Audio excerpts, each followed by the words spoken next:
This is John Finnemore's Souvenir programme.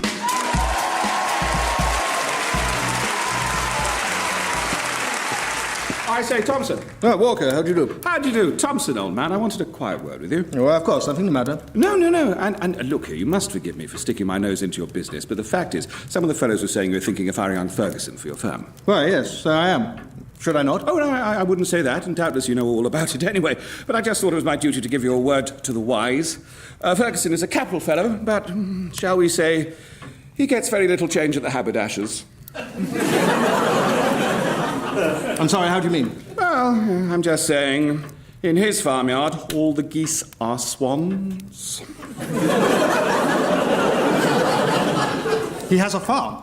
No, not as far as I know. I am speaking elusively, you understand. I don't understand.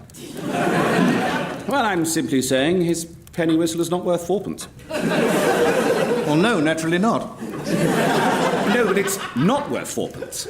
Fourpence? Fourpence? Yes, fourpence. It's not worth fourpence. No, I'm sorry. Well, look, I'm trying to say there's no peg in his parlour for a petticoat. Oh, I see. He's a homosexual. What? No? Good Lord, no. I mean, is he? Not as far as I know. Well, no, I wasn't for a moment suggesting there was no bell on his bicycle. I simply meant he parts his hair in the middle.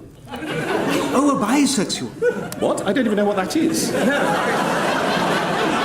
No, I'm saying he's the sort of chap who eats his porridge with 2 spoons. No, sorry. There are more shells in his garden than there ever were snails. And again? There are ivory dice in his waistcoat pocket.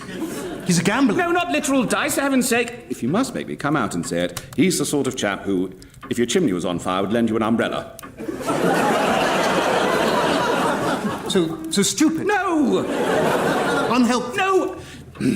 He's got a brass button on the back of his hat. His cherry tree only bears plums. He wouldn't thank you for a punch in the side of the head. Well, no more would I. Oh, I see. Well, then, by all means, employ him. Birds of a feather must flock together, eh? No, I just mean I wouldn't thank you for a punch in the side of the head. Yes, I heard you. Don't worry, old man, I'm not prejudiced. Live and let live, that's my motto, but...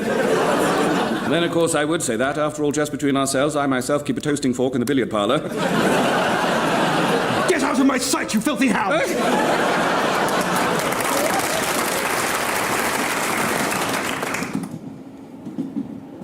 Wow, look at that guy. He's really tall. He must be 6'8", 6'9". Don't see many people that tall. He looks good, though. He's picked that suit well. He's got broad shoulders, I suppose, so he doesn't look lanky, just tall. He is really tall. I should say something to him. No, of course not. I mean, he knows he's tall. He doesn't need a complete stranger telling him so. That would just be really irritating. Hang on, though. Don't overthink it. After all, being tall's a good thing. I mean, obviously, I wouldn't dream of saying anything if he was short. That would be rude, but telling a man he's tall, that's a compliment. Oh, what I should do is I should try and think up some little quip to show him I've noticed his enviable height, but will also leave him with a smile on his lips. Oh, hang on. What was that thing my uncle used to say to tall people? Something to do with... Oh, yes! That's it. That's really funny. Oh, and this guy's almost certainly never met my uncle, so it'll be completely new to him. Oh, this is going to be so great. He is going to love this. Oi, Lofty, what's the weather like up there? Yeah, nice one. Nailed it.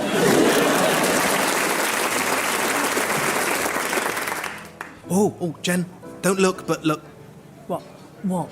The woman on the bench over there. Tattoo of a snake around her neck. No. Yeah, look when she turns. Oh, that is bad. Yeah. Why would you want a snake around your neck? Why would you want any kind of tattoo? Well, I don't know. I quite like some of them, and when they're done well. Well, yeah, me too, in theory, but you're stuck with them forever. Well, yeah, so? I just can't imagine feeling that certain of my future opinion, do you know what I mean? About anything. I mean, I wish I did, in a way. I mean, imagine having the confidence to say, you know what, I'm so sure about this decision that I know every future version of myself is going to agree that it's a great idea. Let's go for it. I could never do that. Right. Of course, we are married. Yeah, but that's different. How? It's just different. How? Well, because there's always divorce. Oh, right. No, right. I'm not saying I want a divorce. Oh, OK, because you're going the right way to get one. No, I just mean, as a matter of fact, marriages are reversible, tattoos aren't. Yes, they are. Yeah, they say that, but they really... Even those big ones across your whole back. I think it'd be easier to get a divorce than get one of those removed. Right, you're getting a tattoo. I love Matt across your face. But I never wanted a tattoo. I did want to marry you. Well, yeah, apparently, so long as you could get out of it later. No, that's not why I got married. But it was a consideration. You mean, did I consider it? Yes, of course I did. Oh, what? You're telling me you didn't? That at no point when we were discussing getting married, it never even crossed your mind that if, God forbid, it didn't work out, we could always get divorced? Well... You didn't factor it in at all, not even hating yourself as you did it? Yes, all right, yes, I did, of course I did. Well, then what are we arguing about? You're just never supposed to say it. Yes, well, I'm sorry I did. Well, so am I. OK, then. OK. Anyway, happy honeymoon.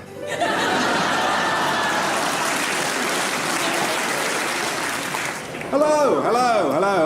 I won't keep you long. I just want to say welcome, everyone, whichever city you're from, to our annual sports day, the occasion where we come together to enjoy a relaxed day of friendly rivalry between our two great cities of Sodom and Gomorrah. So let me, first of all, just... could you just stop that, you two? Just while I'm talking. Thank you. Lovely. Now, of course, as you know, I myself am a proud sodomite, by which I mean someone who comes from Sodom. That's what that word means. Not that there's anything wrong with the other kind, of course. If there's one thing everyone knows about our city, it's that we don't think there's anything wrong with the other kind. Although perhaps not while people are trying to make a speech, you two at the back. Thank you very much. Anyway, let me assure you that you're equally welcome today, whether you are a sodomite, again, meaning someone who comes from Sodom, or a Gomorran, by which, of course, I mean someone from Gomorrah, not necessarily someone who indulges in the vile and depraved practice known as Gomorrahizing. An act so foul, I wouldn't be at all surprised if history simply obliterates it from memory.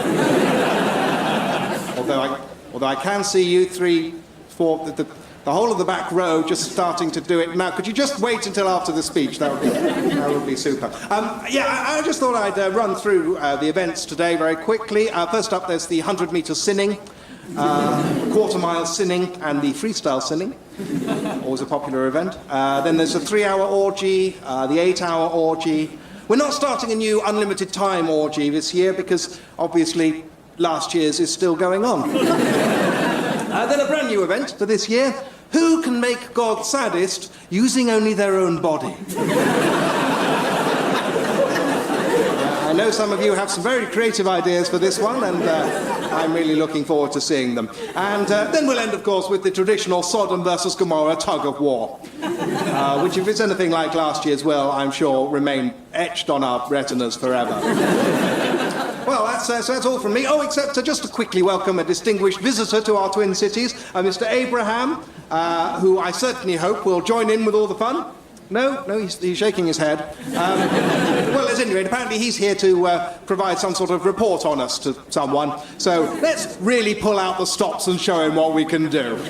Enjoy the show, Abe!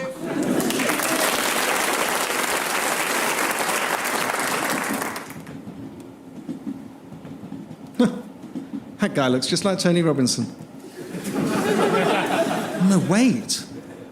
It is. Oh, God, it definitely is. That's Tony Robinson. I love Tony Robinson. God, he's just such an amazing comic actor. I should say something to him. No, he won't want that. He must have people pestering him the whole time. He just wants to be left in peace. Hang on, though. Don't overthink it. I mean, he may be famous, but he's a person, too. Why wouldn't he appreciate hearing that his work has meant a lot to me? I mean, obviously he doesn't want me to sit down and gush about how great he is, but just some little comment, some quiet word to let him know how much I admire him. I mean, that would give a lift to anyone's day, surely. I mean, maybe just a little reference to his work, something only he would pick up on, something to let him know I'm a true fan. Maybe even combine a reference for a couple of things, because he's had such a varied career. Yeah, I think I've got it. Yes, I know exactly what to say. He is going to love this. Oi, time team. I've got a good idea. Yeah. Nailed it.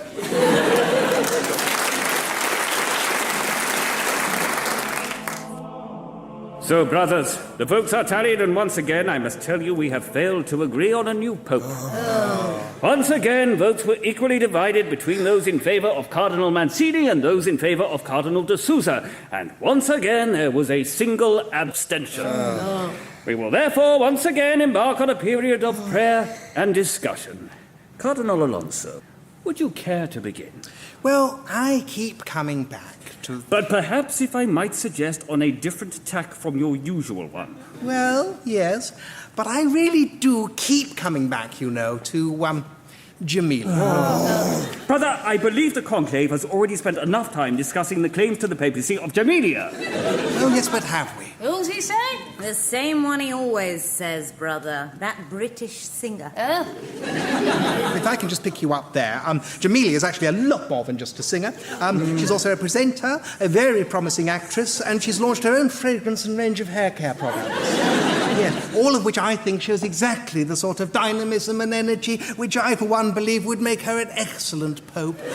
But she's not eligible. Well, I think she should be. But she's not a cardinal. You don't have to be a cardinal to be pope. Every pope since 1389 has been a cardinal. Well, high time for a change, then. No! High time for a change is not one of the guiding principles of the Catholic Church. And even if it were, this woman is a woman. Well, yes, so you keep saying. Well, she is. Well, personally, I have no problem with a female pope. No, we know you don't. You made that very clear. Well, can I just say, Your Eminence, that here I actually agree with my brother Alonso. There are several abbesses and reverend mothers who I believe are real candidates to lead the church. No. I'm sorry. If we're going to do it at all, let's do it properly. Pope Jamelia the First. You see, you get a triple whammy. First female pope, first black pope, first pope to have won a Mobile Award. Look, let us be frank. It's painfully clear, brother, that you just fancy this Amelia person. No, I do not. And her name is Jamelia. All right, but you fancy her. I do not. And even if I did, which I don't, I'm not going to pick a new pope on the basis of whether I fancy them or not. I mean, I haven't fancied any of the last three. But is she even a Catholic? Well, I don't know if that's even really important. Yes, it definitely is. It's definitely important that the Pope's a Catholic. Yeah, well, she might well be. She doesn't tend to talk about it in interviews, but she might just be one of those people who's very private about their faith. That's not ideal for a Pope. And I think the important thing is that she's clearly a very spiritual person. Is she? Oh, yes, you can tell just from listening to her songs. Even if she's not, religious in the old-fashioned sense, she's kind of really connected to her spirit. And that's the main thing, isn't it? No, it's not the main thing when deciding on the next Bishop of Rome. Well, we must agree to differ. But, brother, do you even know if Jamelia wants to be Pope? Of course she does. I mean, who doesn't want to be Pope? I want to be Pope. Oh, do you? Oh, well, obviously what I really want is Jamelia to be Pope, but, yes, I suppose if you press me, the only other candidate I might consider... I see. Brothers, I suggest we take another vote. So, yes, that in a nutshell is how I became Pope. And what did you do then? Organised a papal trip to Great Britain, met Jamelia, got her to sign my copy of See It in a Boy's Eye, abdicated. Bosh.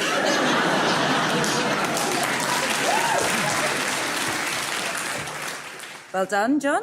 Another sketch mocking Christianity? Oh, no, Margaret, it wasn't mocking it. It's just, a bit of silliness. Okay. Well, in that case, I hope you're going to do a similar one about Islam next. No. No, I'm not. No, thought not. Too scared. No, a bit. But mainly, no, I just genuinely don't have any ideas for sketches about Islam. I mean, the way people are always saying, they're sorry, but this is a Christian country? Yes, but if you're about to say, no, it's not, just because... No, I think it is. I think they're right. I mean, it's a country in which people practice a lot of religions and none, but its history, its literature, its culture are all bound up in Christianity, and most importantly, 70% of the population still tick Christian on the census form. I think it is a Christian country, and I grew up in it. I've read the Bible, I've been to church. I have a connection with those stories, even if I don't believe in them. Whereas I've never read the Quran or been to a mosque. I don't know what a funny imam sounds like. Well, then maybe you should find out. What, just in order to mock it? I don't know, that doesn't feel right somehow. I mean, actually, the non-Christian religion I do know a bit about is Judaism. And I do occasionally have ideas for sketches about that. One Saturday I saw a man waiting patiently at a pelican crossing for someone else to press the button so God wouldn't be cross with him for working. Now, he has a perfect right to do that, but you can't tell me there's nothing funny about it. Well, do a sketch about that then. Really? Do you think I should? Would you find it funny if I mocked the practices of a religion I have no personal connection to? What if I did the voice? Well, all right. I have to say, John, in this pretend argument where you get to write both sides, I find myself entirely persuaded that you're correct. Thank you, Margaret. That means a lot.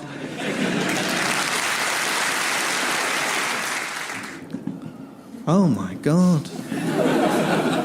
That woman is absolutely stunning. Wow. I mean, I mustn't stare, but really, she's one of the most beautiful people I've ever seen. Those cheekbones, that smile. She really knows how to dress as well. She's so beautiful. I should say something to her.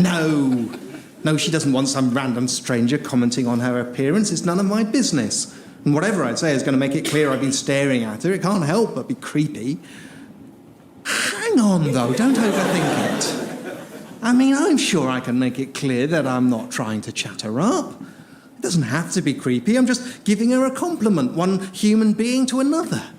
I know, it's probably best if I avoid some generic, oh, you're beautiful comment, but instead, I just pick one specific attribute. Yeah, something particular I admire about her, and that way she'll know it's a genuine compliment, not just a come on. What to pick? Oh, I know. Oh, perfect. No, because they are really amazing, and people probably never mention them. She is going to love this. Excuse me, I'm getting off here, but I just wanted to say I love your glasses. Oh, thank you. They're really cool. Anyway, I'll leave you alone now. Bye. Oh, God, how can I make such an idiot of myself? I hate myself.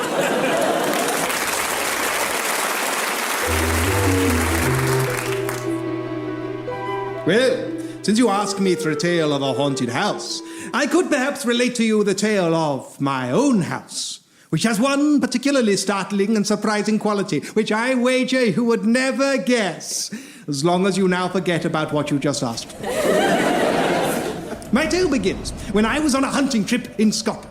A party of fellows and myself had undertaken to find, capture, and bring back alive the last wild wolf in Scotland.